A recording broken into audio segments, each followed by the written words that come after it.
Hey guys, it's Vince again from AutoIndustriya and welcome to another one of our car reviews. Now, the last time you saw me driving around in a big truck, well, this time it's a little different because we're going to be driving the smallest model in the Chery Tiggo lineup here in the Philippines. This is the Chery Tiggo 2. And we're going to show you if this 770,000 peso little crossover is actually cheerful.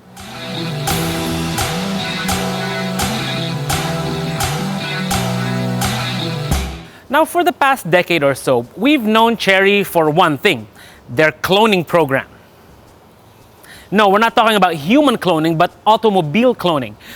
They've gotten a reputation, a pretty bad reputation, when it comes to mimicking the designs of other manufacturers. But in the case of the Tiggo 2, that's not so anymore, because it seems like an original thing. This is a very small, subcompact crossover from Chery. The look is fairly modern. There's a bit too much chrome for our liking, but overall, the profile, the look of the front, the profile, and even the rear, the unusually sloped rear, is actually quite to our liking. Now, let's take a look inside, see if it continues the impressiveness, or at least the modern touches with the interior.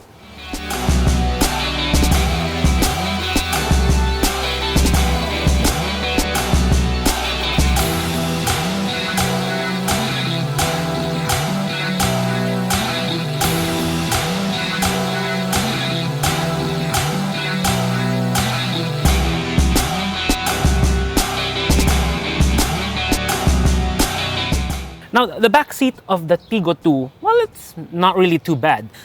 You're not gonna really expect high quality interiors with something priced like this. So you're gonna see a lot of plastic and some, well, unusual stitching, especially here and over here.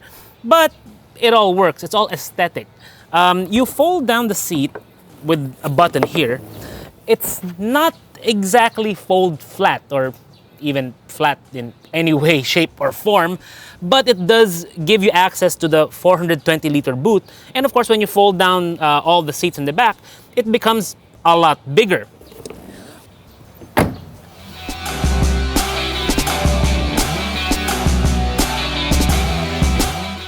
So this is the front of the Chery Tiggo 2. Nothing really offensive. You know, if all in all, they've actually done a pretty good job for this price point. So in terms of features, you've actually got quite a fully loaded vehicle. For starters, you have a manual AC unit, a rotary dial AC unit, which is unusual because I think in the press release or in the brochure that we got before, it did say it's supposed to have an automatic climate control. So kind of odd to see that not here. It's got stability control, a power outlet, a USB port, and it's got this, 2-DIN audio unit here. Got audio controls. You've got cruise control, which is weird for this price point. Headlamp levelers, of course, your power mirror controls, and a control for the transmission for sport or eco. That's really all you get. A multi-info display. It's pretty straightforward, nothing fancy there. It's got your fuel, eco, and all that. The really different bit here is the gauge cluster arrangement, because the speedometer is in its normal clockwise orientation, but the tachometer is in the anti-clockwise or counterclockwise orientation. I've only ever seen that in one other brand, and that would be Peugeot.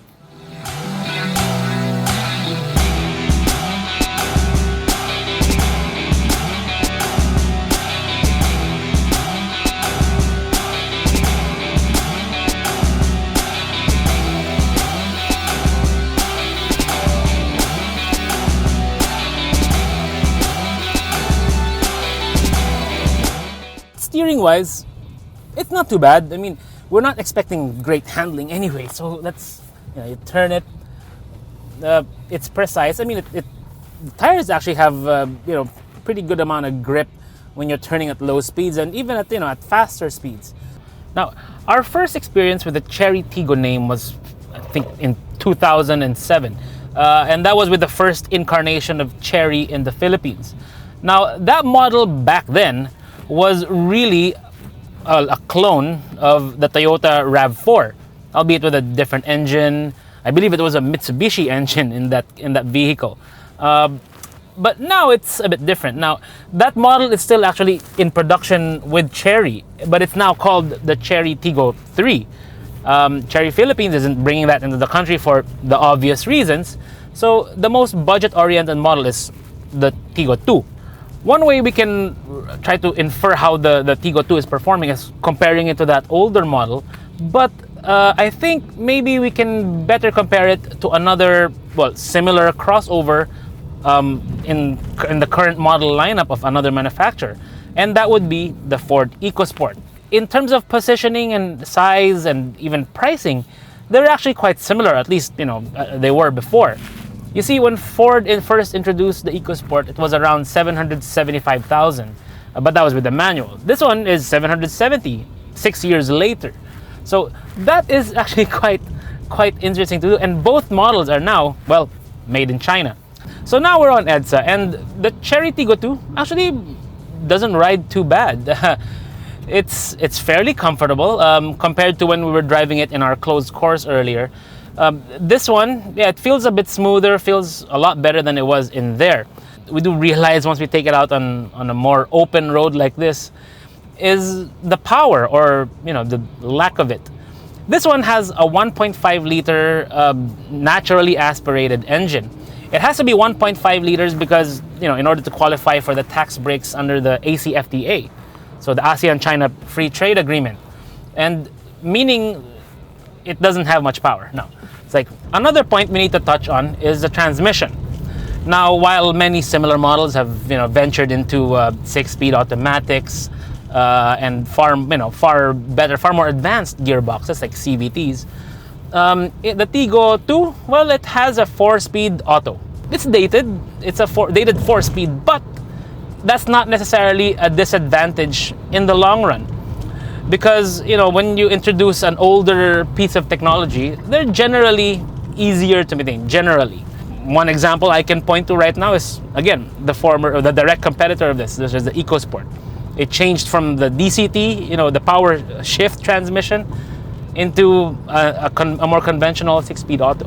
One thing when it comes to fuel economy, that's where we were actually a little surprised. We're getting 8 to 8.5 in city driving conditions. But mind you, that's GCQ lighter traffic conditions.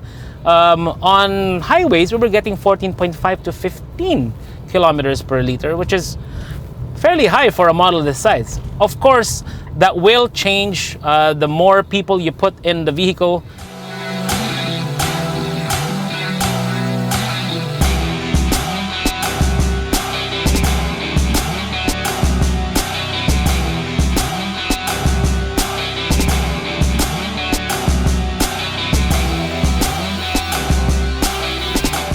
We know where Chery came from. We know how their first models performed.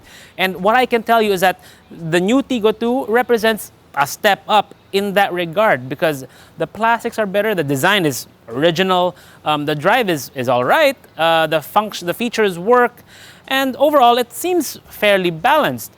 But there's a big caveat here, and that's because this model is meant for new car buyers, people who haven't experienced more mainstream models from major manufacturers already established in the country. If you've owned those kinds of models, those kinds of crossovers, the Tiggo 2 will not impress you. But if you're stepping up from something secondhand or a hand-me-down, well, this would be a very good option indeed. The big question many will ask is, well, what's the resale value? Well, we can't tell you what the resale value is because we don't know. But what we can tell you is that the Tiggo 2 it has a lot of good aces up its sleeve. And it's not just the vehicle itself, it's with the brand. They're offering this with a 5-year or 150,000 kilometer warranty. That is very long. But wait, there is more. The engine is covered by a 10-year or 1 million kilometer warranty. That is ridiculously long, and I don't think you'll be able to consume the 1 million kilometers for a vehicle like this. And the third thing, well, it's the 3-year free PMS, meaning if you go to a Chery dealership to have your Tiggo 2 or any Tiggo model serviced, well, it's basically free, so long as you follow the PMS schedule. Whether these freebies will work, we're not quite sure, but you can let us know in the comments below what you think of Chery and the new Tiggo 2. You can subscribe to our YouTube channel for more videos. You can follow us on Facebook, on Instagram, and on Twitter. This is Vince of AutoIndustriya.com.